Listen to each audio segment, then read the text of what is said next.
Let's talk about the HIPAA security rule and what's required. HIPAA security rule 45 CFR 164306. And what this is related to is it's a security rule that applies to protected patient health information in electronic formats. It includes any records that are transmitted or maintained electronically. And what this requires is that you must have a data backup plan and a disaster recovery plan. And it's required to include an emergency mode operation plan to protect and enable patient data recovery and business continuation processes. So that's a mouthful. What you need to have is a written plan and an emergency disaster recovery plan and a team that is an incident response plan if you go down.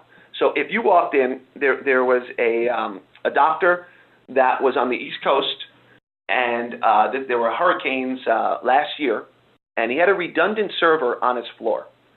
And a flood came in, his entire office was flooded, and he lost all his data. In essence, lost his practice because he did not properly back up his data.